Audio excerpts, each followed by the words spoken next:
चलिए आज हम स्टार्ट कर रहे हैं, वो हमारा टॉपिक है Kepler's law of planetary motion. देखिए प्रीवियस लेक्चर में हमने इंट्रोड्यूस कराया था कैप्लर्स के लॉ के बारे में और कैप्लर्स के कितने लॉ होते हैं और उनके नाम, ये हमने डिस्कस किया था। आज हम जो डिस्कस करेंगे, आज हम एक्सप्लेन करेंगे, वो हमारा होगा Kepler's law of planetary motion. So I am going to explain the all laws of planetary motion by Kepler's. यानी कैप्लर्स के द्वारा जो जितने भी प्लैनेटरी मोशंस पे जो लॉ दिए गए थे, आज हम उसको एक्सप्लेन करने जा रहे हैं। तो सबसे पहले देखिए आपका कैप्लर का फर्स्ट लॉ क्या था। सबसे पहले हम पढ़ रहे हैं कैप्लर फर्स्ट, हमारे पास है कैप्लर्स फर्स्ट लॉ। तो देखिए कैप्लर का फर्स्ट लॉ क्या कहते हैं, आप ध्यान से समझिए। हमने लिखा Kepler first law. Kepler first law, एक बात को ध्यान रखना पड़ेगा आपको कि कैप्लर का फर्स्ट लॉ जो है उसको हम क्या कह सकते हैं, इसको हम बोलते हैं law of orbit. Law of orbit, orbit ये आपको ध्यान रखना है भाई। कैप्लर फर्स्ट लॉ को लॉ ऑफ ऑर्बिट भी कहते हैं, क्योंकि कैप्लर का फर्स्ट लॉ जो है वो किस पे बेस्ड है, ऑर्बिट्स पे बेस्ड है। वही चीज हम यहाँ पे पढ़ेंगे। तो देखिए कैप्लर का फर्स्ट लॉ क्या कहते हैं, पहले आप इस डायग्राम को समझिए ध्यान से। देखिए ये जो मैं बना रहा हूँ ये एक इलिप्टिकल ऑर्बिट है, जो आपको दिख रही है, इसे बोल देंगे इलिप्टिकल ऑर्बिट। इसे बोलेंगे elliptical orbit, this is the elliptical orbit. और ये इलिप्टिकल ऑर्बिट के मैंने आपको पहले ही डिस्कस किया था कि इलिप्टिकल ऑर्बिट के पास दो फोकस होते हैं, एक फोकस यहाँ होता है और एक फोकस होता है यहाँ पे। ठीक है, एक फोकस आपके पास F1 यहाँ मिलेगा, एक फोकस F2 यहाँ मिलेगा। और आपको मैंने बताया हुआ था कि ये एक वर्टिकल एक्सिस होता था और ये आपका हॉरिजॉन्टल एक्सिस होता था, जिसे इसको बोलते थे वर्टिकल एक्सिस को बोलते थे माइनर एक्सिस और इसको मेजर एक्सिस, क्योंकि बड़ा है, ये माइनर एक्सिस क्योंकि छोटा है। सन मैंने बताया था कि सन इस फोकस F1 और F2 में से, यानी जो इलिप्टिकल ऑर्बिट्स के पास जो फोकस है दो, इनमें से कहीं पे भी सिचुएटेड हो सकता है। तो मान लीजिए सन जो है यहाँ सिचुएटेड है, जो सन है आपका वो यहाँ सिचुएटेड है, सन यहाँ पे सन है। अब ये कहता है कैप्लर का फर्स्ट लॉ, पहले देखिए क्या कहता है। कैप्लर का फर्स्ट लॉ कहते हैं जितने भी प्लैनेट्स हैं आपके, कोई भी प्लैनेट्स हो सकते हैं, जितने भी प्लैनेट्स हैं वो सन के चारों तरफ जो है इलिप्टिकल पाथ या ऑर्बिट्स में चक्कर लगाते हैं, कभी भी सर्कुलर पाथ में चक्कर नहीं लगाते। कैप्लर का फर्स्ट लॉ ये कहता है, कैप्लर ने बताया कि जितने भी प्लैनेट्स हैं वो कभी भी एक सर्कुलर पाथ में सन के चारों तरफ रिवॉल्व नहीं कर रहे हैं, वो हमेशा किस फॉर्म में, किस ऑर्बिट्स की फॉर्म में चक्कर लगा रहे हैं। ध्यान रहे, जितने भी जो प्लैनेट्स हैं वो सारे के सारे सन के चारों तरफ इलिप्टिकल ऑर्बिट्स में चक्कर लगा रहे हैं। देखिए ऐसे इलिप्टिकल, मैंने बताया था इलिप्टिकल ऑर्बिट क्या होती है, इस तरह की होती है। It means not perfect circle, ये कोई सर्कुलर बिल्कुल परफेक्ट सर्कल नहीं है, ये इलिप्टिकल ऑर्बिट्स कहलाती हैं, इलिप्स है। तो कैप्लर का यही तो फर्स्ट लॉ है। तो कैप्लर का फर्स्ट लॉ क्या कहता है, ध्यान से देखिए कैप्लर का फर्स्ट लॉ क्या कहता है। तो इसका फर्स्ट लॉ कहता है, यहाँ पे इसकी स्टेटमेंट लिखते हैं, कैप्लर के फर्स्ट लॉ की स्टेटमेंट लिखते हैं। क्या स्टेटमेंट थी इसमें, स्टेटमेंट कैप्लर के फर्स्ट लॉ की स्टेटमेंट थी, द प्लैनेट्स, या आप कह सकते हैं the planets revolve around the sun in elliptical orbit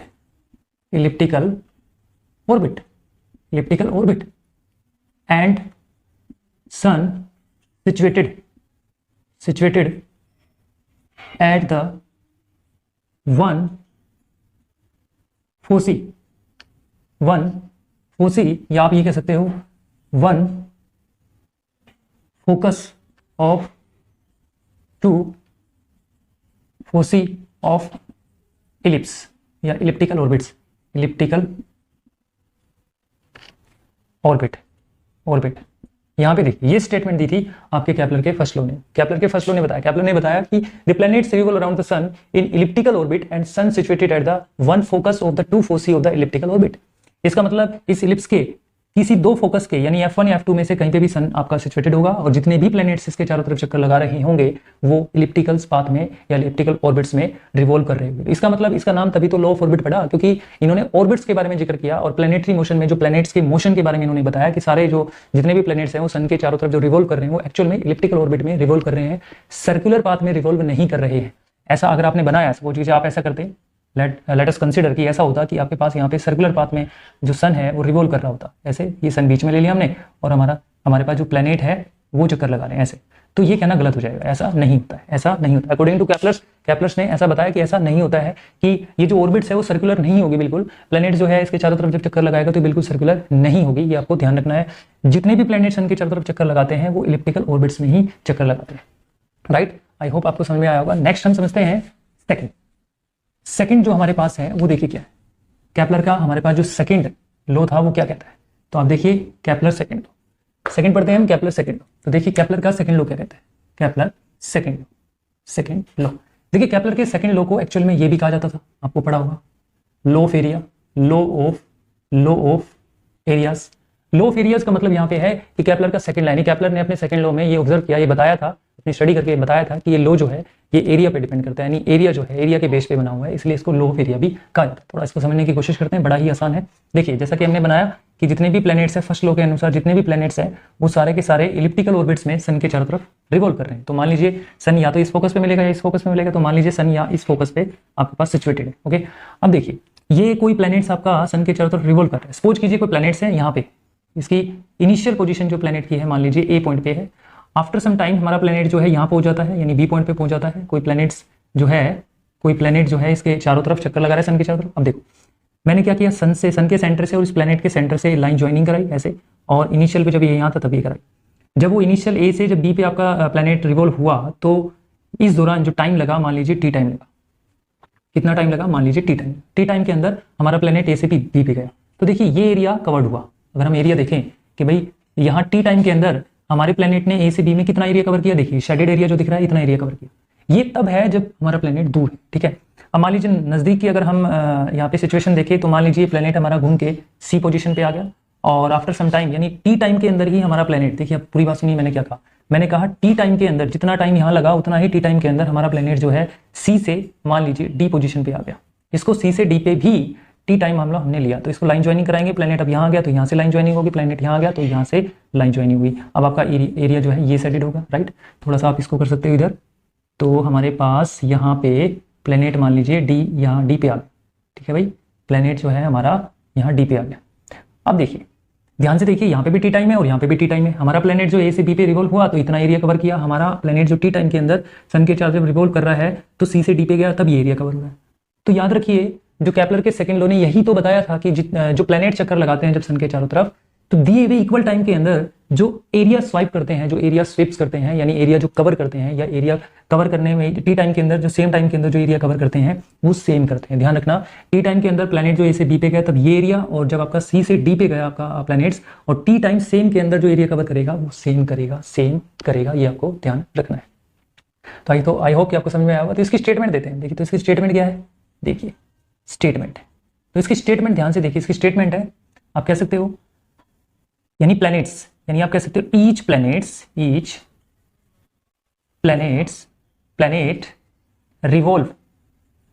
revolves around the sun in such way that the line joining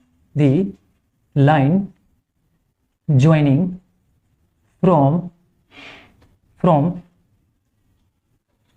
planet to sun then equal area covered in equal interval of time, interval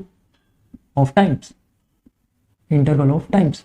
अब ध्यान से देखिए मैंने क्या बोला यहाँ पे, मैंने कहा है कि केपलर का सेकंड लॉ कहता है each planet revolve around the sun in such way that the line joining from planet to sun then equal area covered in equal interval of time.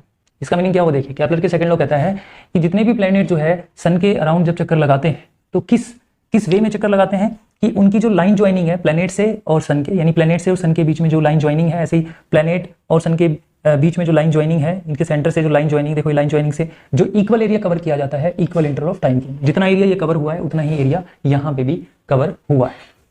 अब यहाँ पे अगर हम बात करें तो कुछ इंपॉर्टेंट पॉइंट्स निकल के आते हैं, सेकंड लॉ से कुछ इंपॉर्टेंट पॉइंट्स निकल के आते हैं। तो पहला पॉइंट क्या है, आप इसको ध्यान से सुनिए। पहला पॉइंट कहते हैं प्लैनेट, पहला पॉइंट है planet does not move constant speed.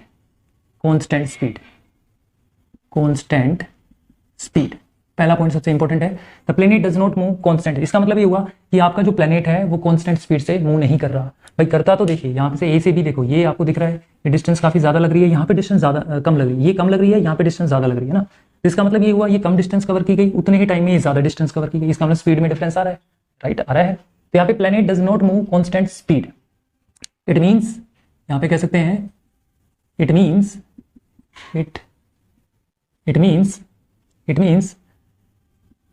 planet faster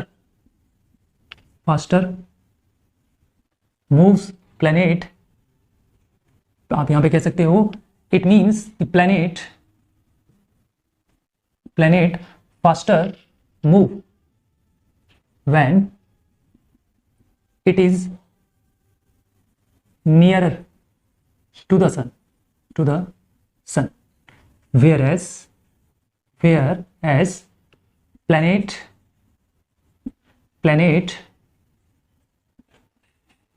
slowly move when it is farthest from the sun, एक पॉइंट ये आता है, बड़ा ही काम का पॉइंट है। देखिए क्या था, planet does not move constant speed, इसका मतलब ये है, इसका मतलब हमारा जो प्लैनेट है वो कांस्टेंट स्पीड से मूव नहीं कर रहा। It means planet faster move when it is a nearest to the sun and where as planet slowly move when it is farthest from the sun. यहाँ पे आप इसको समझिए, इसका मतलब ये हुआ, इस लाइन का मतलब ये हुआ, देखिए आप यहाँ पे देखो, दिए हुए टी टाइम के अंदर ये डिस्टेंस कम इसने कवर की, दिए हुए उतने टी टाइम के अंदर ये ज्यादा डिस्टेंस कवर की। इसका मतलब ज्यादा डिस्टेंस कवर करने के लिए फास्ट चल रहा होगा, तभी तो इतनी डिस्टेंस ज्यादा इसने कवर कर ली। लेकिन यहाँ पे देखिए टी उतने ही टाइम के अंदर ये डिस्टेंस कम कवर की। तो आप इसको समझने की कोशिश कीजिएगा, इसका मतलब यहाँ पे स्लो चल रहा है या फास्ट मूव कर रहा है। देखिए लेकिन एरिया सेम होगा, लेकिन आपका ध्यान रहे जो एरिया है वो सेम होगा। तो एक पॉइंट तो ये निकल गया है। इस पॉइंट से आपको ये भी तो मिलता होगा कि भाई आप मान लीजिए अगर हम किसी नेपच्यून प्लैनेट की बात करें या यूरेनस की बात करें एज कम्पेयर टू, अगर आप मरकरी की बात करें, आप अर्थ की बात करें, वीनस की बात करें, तो जो दूर वाले प्लैनेट्स हैं उनकी जो स्पीड होगी वो कैसी होगी, स्लो होगी। इसलिए वो घूमने जब वो चक्कर लगाते हैं तो ज़्यादा टाइम लेते हैं क्योंकि उनकी स्पीड क्या होगी, उनकी स्पीड जो है स्लो होगी। और जो पास वाले आपके प्लैनेट है उनकी स्पीड कैसी होगी, उनकी स्पीड जो है फास्ट होगी, राइट, फास्ट होगी। यही कारण है planet does not move constant speed, यानी प्लैनेट जो है सन के चारों तरफ कांस्टेंट स्पीड से मूव नहीं करते अपनी ऑर्बिट्स में।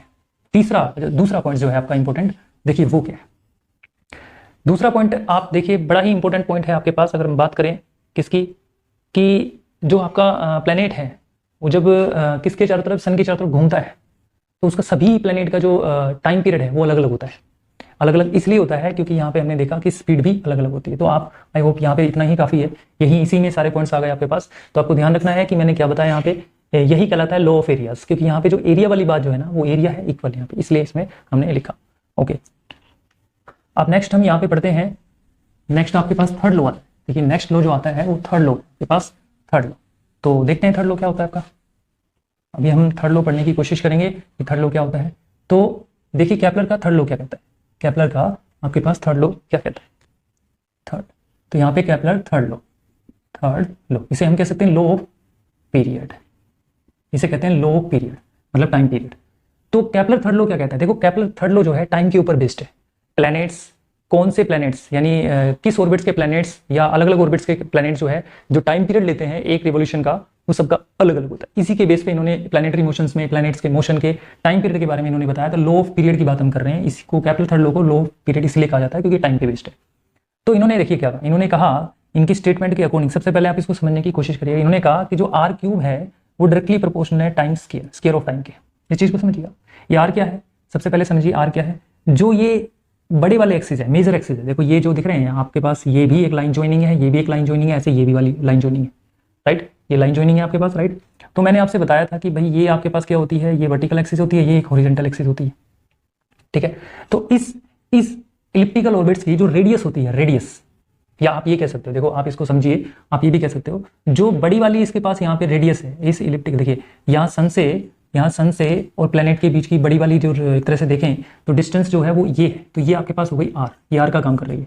ये भी सेम, ये भी अलग होगी, लेकिन हम इनका मीन निकाल के आर ले रहे हैं। ये जो आर है, ये आर क्या है, जो बड़ी वाली जो आपके पास यहाँ पे डिस्टेंस होगी सन और प्लेनेट के बीच की, वो हम ले रहे हैं। या ये कह सकते हैं आप, यहाँ पे ये कह सकते हैं कि इलिप्टिकल पाथ में जो रेडियस है वो बदलेगी। जब ये प्लेनेट आपका यहाँ था तब ये आर कुछ और होगा, जब प्लेनेट आपका यहाँ पे होगा, आप ऐसे कह सकते हो, जब प्लेनेट आपका यहाँ होगा तब आर कुछ होगी, यहाँ होगा तो आर कुछ होगा, देखो यहाँ कुछ और है, बदल रही है।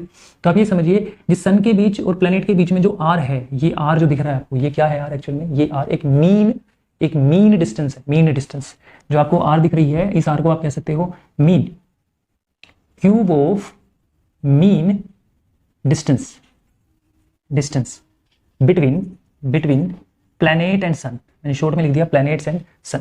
यहां से नहीं दिख रहा हो तो हम ऊपर भी कर सकते हैं, आप ऐसा कह सकते हो, ये जो आपके पास आर है, आपके पास ये आर है, इसको कह सकते हैं cube of mean distance distance between planet and sun, planet and सन।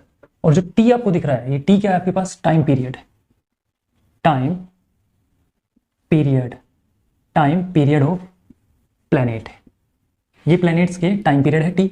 अब इन्होंने इस थर्ड लॉ में बताया कि ये जो आर है, ये जितना ज़्यादा होगा टाइम पीरियड भी उतना ही ज़्यादा होगा। आपको देखिए, आप समझिए कि मान लीजिए सन यहाँ पे है और ये इलिप्टिकल पाथ में प्लैनेट चक्कर लगा रहे हैं। तो मैं पहले प्लैनेट की बात करूँ तो पहले सबसे पहले प्लैनेट जो घूमता है वो मरकरी होता है। लास्ट वाला मैं अगर मान के चलूँ तो हमारे पास नेपच्यून होता है, नेपच्यून। ठीक है, अब आप खुद देखिए यहाँ से यहाँ जो ये आर है और मान लीजिए ये आपके पास आर है, दोनों में देखिए क्या डिफरेंस है। ये आर ज़्यादा है, ये आर कम है, राइट, कम है। क्योंकि नेपच्यून का जो आर होगा, नेपच्यून की जो डिस्टेंस होगी सन और नेपच्यून के बीच की, वो ज़्यादा होगी और इसकी कम है। तो ये ज़्यादा डिस्टेंस है तो ये एक चक्कर पूरा करने में ज़्यादा टाइम लेगा, और इसकी डिस्टेंस कम है तो एक चक्कर पूरा करने में कम टाइम लेगा। ठीक है ना, इसकी डिस्टेंस कम है। तो यही तो थर्ड लॉ था, यही तो थर्ड लॉ कि the cube of mean distance between the planet and sun is directly proportional to the square of time period. Square of time period, ये स्क्वायर और क्यूब है, ये हम आगे समझाएंगे, ये आपके हायर क्लास में भी समझाएंगे। लेकिन फिलहाल अभी आपको ये समझना है कि जो क्यूब जो डिस्टेंस है, cube of mean distance between planet और सन जो है वो डायरेक्टली प्रोपोर्शनल टाइम। इसका मतलब ये समझना है आपके पास कि जितनी ज्यादा डिस्टेंस होगी सन और प्लैनेट्स के बीच में उतना ही ज्यादा टाइम पीरियड होगा यहाँ पे। तो इसकी स्टेटमेंट तो लिखनी पड़ेगी आपको। तो स्टेटमेंट में आप ये लिख सकते हो, स्टेटमेंट में आप ये लिख सकते हो क्या, इसकी स्टेटमेंट में लिखोगे दी cube of mean distance between planets and sun is directly proportional to the square of time period, square of time period। I hope कि आपको समझ में आया होगा। इसने कहा है कि जो क्यूब ऑफ डिस्टेंस है, जो cube of distance between planet और सन है, ये जितनी ज़्यादा होगी, ये आपका जो प्लैनेट है सन के चारों तरफ जो रिवॉल्व जब होगा तो ज़्यादा टाइम लेगा, अगर कम होगा तो कम टाइम लेगा। तो ये लिखा था cube of mean distance between planet and sun is directly proportional to the square of time period. अब एक मरकरी जो टाइम पीरियड लेगा, एक रिवोल्यूशन करने में जो टाइम पीरियड लेगा, अगर हम बात करें अर्थ की, तो अर्थ के कंपैरिजन में एक टाइम पूरा जल्दी करेगा। और अगर अर्थ की बात करें, अगर मरकरी की बात करें, तो एक रिवोल्यूशन पूरा करने में जो टाइम पीरियड लेगा वो कितना लेगा आप सोचिए, कम लेगा, क्योंकि उसका आर कम है। और जो आपके पास वीनस या अर्थ है, ये मरकरी से ज़्यादा टाइम लेंगे। क्यों लेंगे? क्योंकि उनका आर ज़्यादा है। आई होप आपको समझ में आया होगा।